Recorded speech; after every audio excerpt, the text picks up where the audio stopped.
This week's headlines just ahead. I'm Mark Harrison, and your Labor Minute is next.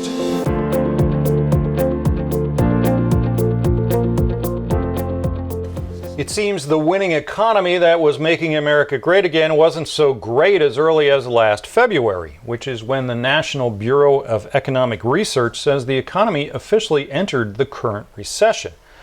I know what you're thinking, and you'd be correct. The impact of the COVID-19 pandemic didn't begin to be felt until sometime in March.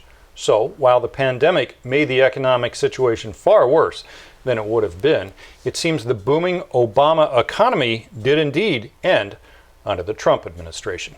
I look forward to your tweet, Mr. President.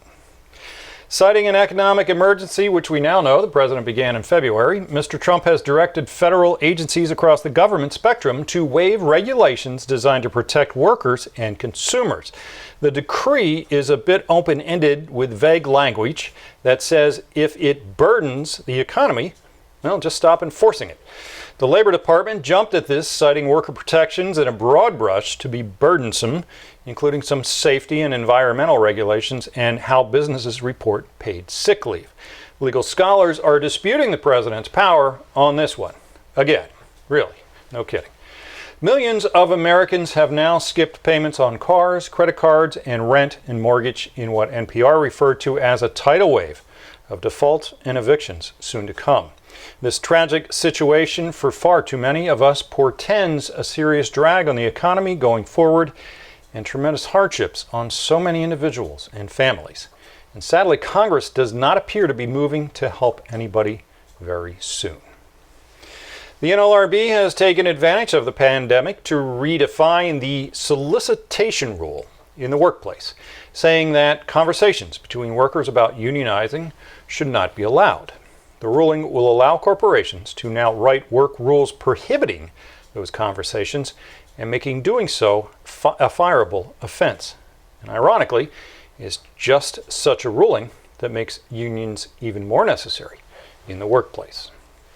In Philadelphia, workers at the Art Museum are engaged in a battle with that organization, having just brought in the union-busting law firm of Morgan Lewis to delay and ultimately try to derail the efforts of those workers to unionize. The workers filed with the NLRB for a representation on May 22nd, and the museum wrote that it had hired the firm to help guide them through the process. Is that right? The law firm website says it helps businesses avoid union penetration. Up next for the museum workers, here it comes, get ready for it. Why would you want a bunch of outsiders to break up the family? You'll see that in an email, and you might get a tiny pay raise and some other little stipend, all to be taken away as soon as the threat for the union ends. Solidarity, Philly. Solidarity.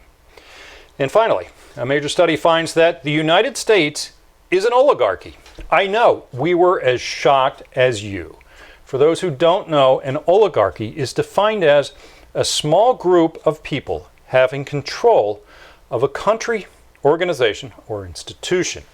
The study, which was conducted by Princeton and Northwestern universities, said the U.S. government does not represent the interests of the majority of the country's citizens, but is instead ruled by those of the rich and powerful.